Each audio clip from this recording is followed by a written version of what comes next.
Hi guys, and welcome to another Skyrim mod feature, episode 31. First up in this video we have a mod from the same author as Windhelm Unleashed, and this one's called Ashes of the Red Mountain. This mod adds ash to the floor in Ravenrock and also on many of the static objects. The version that you currently see in this video is version 1 and it's named Ashes of the Red Mountain. There is a newer version on the mod authors page, but unfortunately I couldn't get this one to work with my setup. There will be some compatibility issues with this mod and other ones that retexture Ravenrock. You should be okay with most of them, and I know for a fact that UI's does work with this mod. This mod does add quite a bit of immersion to Ravenrock and just makes it look like the ash is building up over time. It's a much needed improvement over the vanilla version. If you like the look of this mod, it's probably worth checking out the mod author's other mod which focuses on Windhelm. That mod adds more snow to the city and uses the same sort of aspect here, where it makes the snow look like it's built up over time and no one's really had time to clear it away. In terms of performance, there was no performance hit with this mod. I was at a constant 60 frames per second, and I do use some texture mods for Ravenrock as well.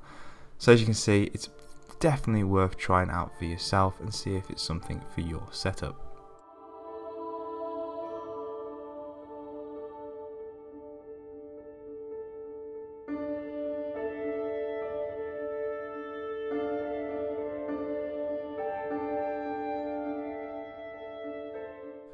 Next we have an interesting texture overhaul for Aiyen armor. It's called Crazy Bumpy armor.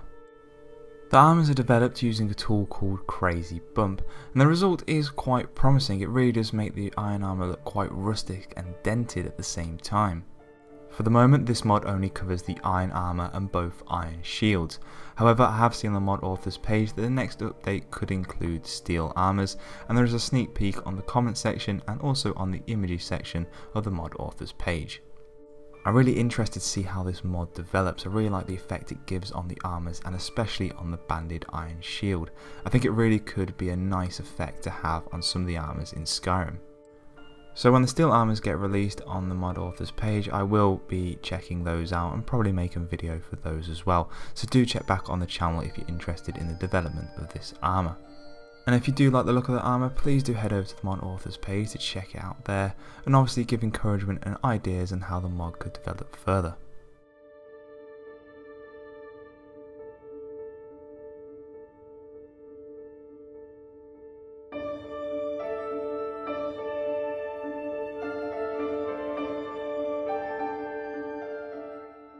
Next up we have an Alduin texture overhaul from ProtologolusX. I've covered some of this mod author's other mods before and they're all a very nice texture overhaul. This one in particular adds nice red pattern and streaks to Alduin, which really stands out in dark areas, especially at night.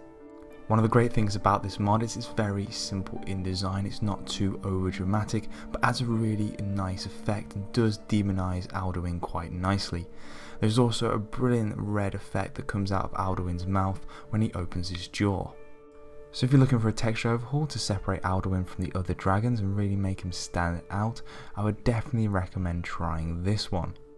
The mod author's previous work has always been a very high standard, and this is no exception. It's really beautifully done, especially around Alduin's neck and belly. So if you like the look of this mod, head over to the mod author's page and be sure to check out their other texture mods that they've released. There's one coming up later in this video for tree barks and also firewood.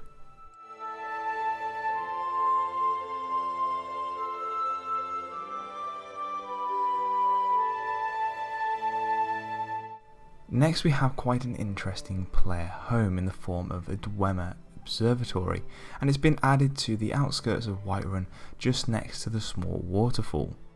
It's a really quaint home with some great little features. There's a very nice feature in the loft area, which is the other end of the telescope, which enables you to change the colour palette in the room and really add some nice effects for the nighttime sky gazing. Inside the property you'll also find some crafting stations, some good storage areas and a nice bed to sleep in. Alongside these features you'll also find two shrines, one for Julianus and one for Talos, and these are both positioned in the front room. This mod will require Dragonborn, as it utilises some of the assets from that DLC, so just bear that in mind before you start installing it on your system. And as always, if you like the look of this mod, head over to the mod authors page to check it out there, and remember to endorse if you use.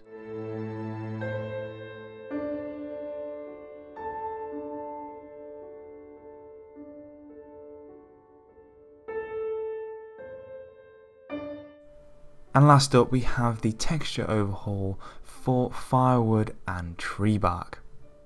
This is another texture from ProtologolusX, and it's a really fantastic dark, deep colour for the trees and firewood in Skyrim. There are several download options for this mod. You can download the single package, which will texturize both the tree bark and the firewood, or you can choose to texturize one at a time in the optional download section. As always, if you like the look of the mod, please do head over to the mod authors page to check it out there, and being you've seen 2 mods from this mod author today, it's probably worth checking out some of their other mods to see what you're missing out on.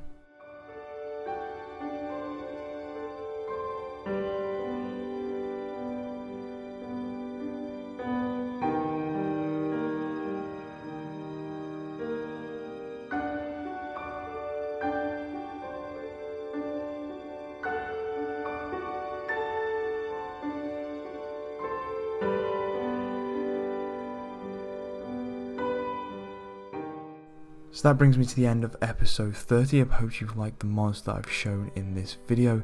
Please do comment, rate or subscribe if you have any suggestions for future videos. And once again guys, thanks for watching, and I'll see you next time.